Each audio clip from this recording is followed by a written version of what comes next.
Jadi gini, ada seorang pejabat pajak itu ya kan nggak boleh nyebut nama Rafael Alun. Ini yang kekayaannya tidak wajar, punya mobil mewah banyak, punya istana, rumahnya mewah. Tapi kalau orang berhitung dari penghasilan kayaknya tidak mungkin. Entah dari mana penghasilannya. Tapi itu kalau siang-siang di bulan Ramadan, the boss ngapusi berdusta, itu puasanya batal apa tidak? Kalau siang-siang di bulan Ramadan kemudian nyolong, mencuri, itu puasanya batal apa tidak? Ulangi, batal apa tidak?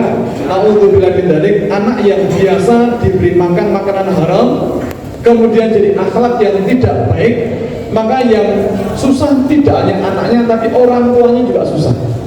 Jadi kan kabarnya katanya kekayaan Rafael Alun, kekayaan RA ini kan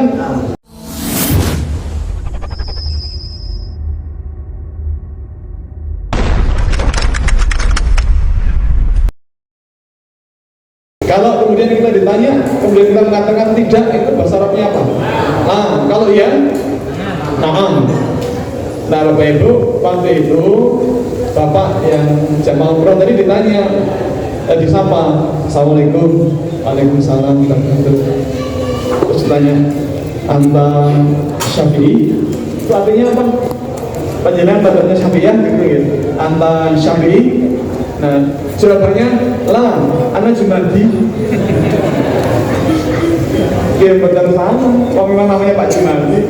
Tapi kan maksudnya dengan madhab Syafi'iyah gitu.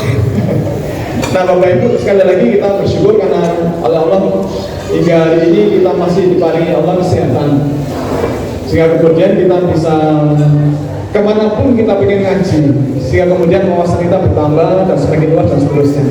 Nah, Bapak Ibu, kalau di bulan Ramadan begini, panjenengan senang atau susah? Senang atau susah kalau Ramadan begini? Senang. Kenapa senang? Masjidnya rame, 1, 2. Kalau sore nggak usah repot, nggak usah masak. Tinggal mampir ke masjid manapun. 3. Bapak Ibu, kita mengetahui dari baginda Rasul pernah bersabda, memang di bulan Ramadan ini amal ibadah sunnah itu diberikan pahalanya sebagaimana pahala ibadah yang wajib. Ibadah wajib itu dilipat gandakan pahalanya, bisa 7 kali lipat, bisa 70 kali lipat, bisa 700 kali lipat, bahkan lebih. Ya. Bahkan kemudian Rasul juga bersabda, man shoma ramadhana imanan wa ihtisaban ghufira lahu ma taqaddama min dhanbi. Barang siapa berpuasa Ramadan dengan sepenuh iman dan mengharapkan pahala dari Allah Subhanahu wa taala, ghufira lahu ma taqaddama min dhanbi, akan diampuni dosa-dosa yang telah lampau. Bahkan baginda Rasul juga bersabda, man qama ramadhana imanan wahtisaban ghufira lahu ma taqaddama min dhanbi. Barang siapa yang Ramadan kan salat tarawih. Barang siapa salat tarawih dengan sepenuh iman dan mengharapkan pahala dari Allah Subhanahu wa taala, ghufira lahu ma taqaddama min dhanbi, akan diampuni dosa-dosa yang telah lampau. Maka mestinya kita senang karena Rasul itu tidak pernah berdusta dan kata-kata beliau pasti benar. Maka pasti kalau kita berpuasa dengan sepenuh iman atau kita sholat tarawih dengan sepenuh iman dan mengharapkan pahala, hanya mengharap pahala dari Subhanahu wa taala, pasti dosa-dosa kita akan diampuni oleh Subhanahu wa taala. Maka mestinya kita senang. Nah, Bapak Ibu, tolong sewu dan besok panjenengan yang tidak punya dosa adakah? Ngacung angkat tangan. Ini gak ada yang angkat tangan kan?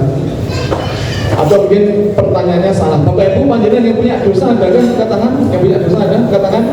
1, 2, 3, 4, 5, 6, 7, 8, 9. Alhamdulillah sudah banyak yang tidak angkat tangan. Mudah-mudahan barokah hidupnya. Nah, Bapak Ibu, karena Rasul tidak pernah berdusta, maka kata-kata beliau pasti benar. Pasti benar. Tapi apakah semua orang yang tidak makan dan tidak minum di siang hari di bulan Ramadan akan terampuni dosanya? Tidak.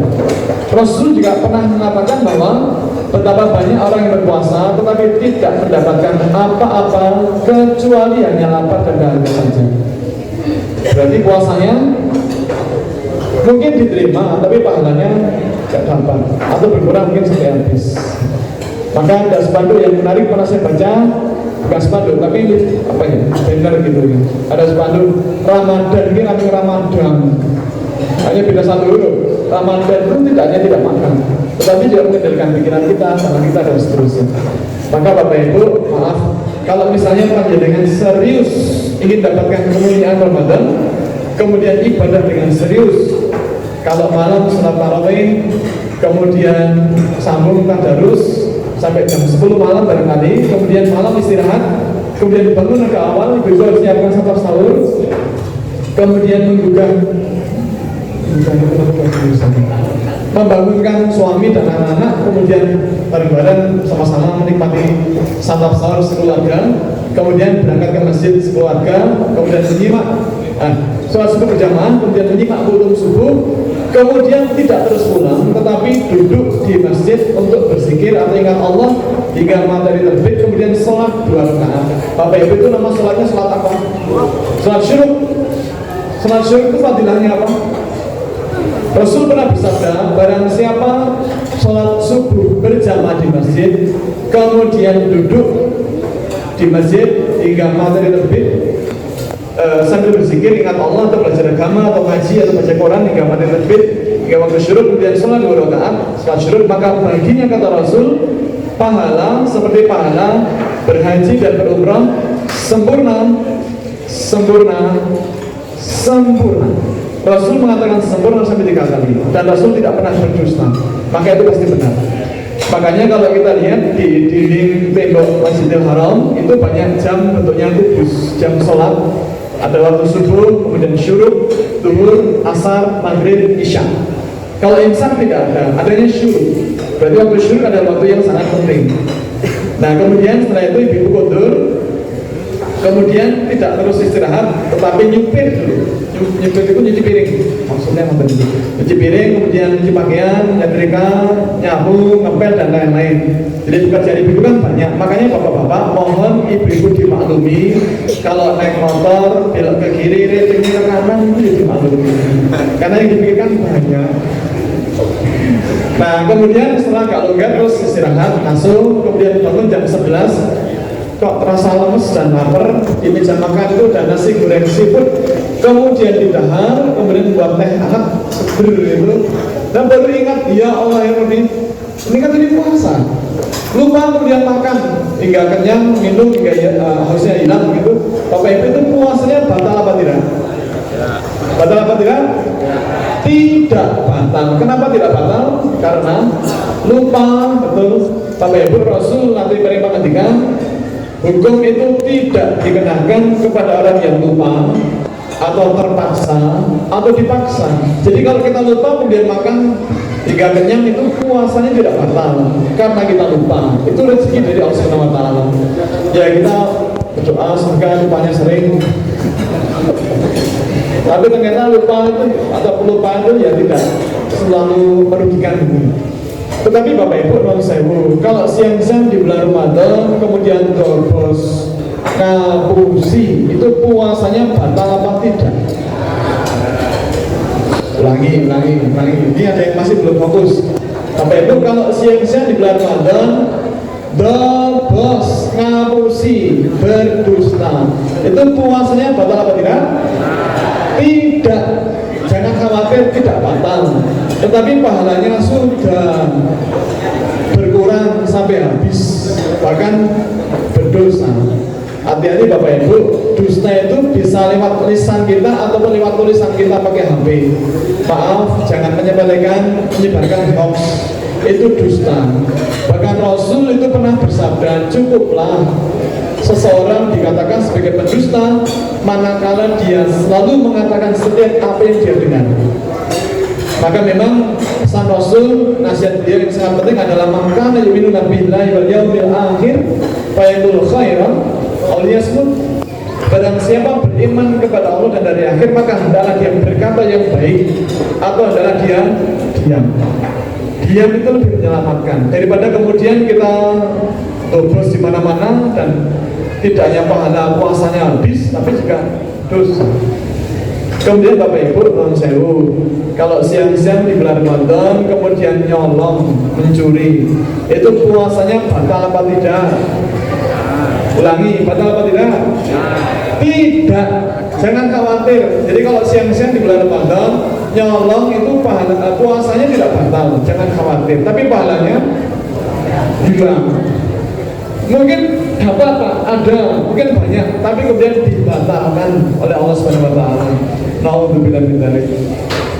Maka Bapak Ibu, ini menjadi kebutuhan kita, menjadi bukan kewajiban, ini kebutuhan kita untuk hati-hati. Karena mestinya pantang bagi kita membawa pulang uang haram ke rumah. Pantang bagi kita membawa harta haram pulang ke rumah. Pantang bagi kita membawa uang hasil korupsi dibawa pulang ke rumah yang kemudian dimakan anak istri kita, ini pantang Pak. Cukuplah pelajaran berharga dari seorang RA. Kita di bulan A. Ini bulan April tidak ada hubungannya dengan RA kartu ini, nggak ada hubungannya. Tapi RA ini, ini kan nggak boleh nyebut Rafael Alun ya, nggak boleh nyebut. Jadi gini, ada seorang pejabat pajak itu ya, kan nggak boleh nyebut nama Rafael Alun.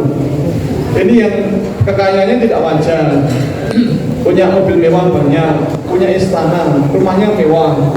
Tapi kalau orang berhitung dari penghasilan, kayaknya tidak mungkin. Entah dari mana penghasilannya. Tapi ketika anak itu biasa diberi makan makanan haram, ya kita melihat kelakuannya seperti itu. Sinten to namine anak ini Bu? Belum ibu Suban ya, kita ini. Anaknya itu kan menganiaya remaja, dan kalau waktu itu kita lihat di videonya sudah sampai tidak berdaya itu masih ditendang kepalanya dengan seperti itu. Ya Allah ya Rabbi ya Karim, kok bisa orang seperti itu? Nah, menurut saya itu Bapak Ibu, itu baru di dunia.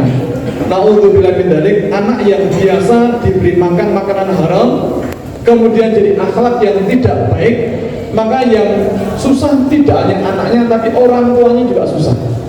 Ini kan kabarnya katanya kekayaan Rafael Alun, kekayaan RA ini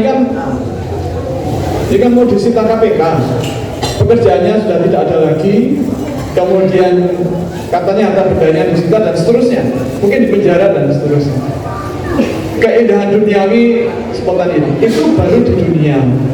Kira-kira di akhirat nanti anaknya mau nggak yang mendoakan orang tuanya?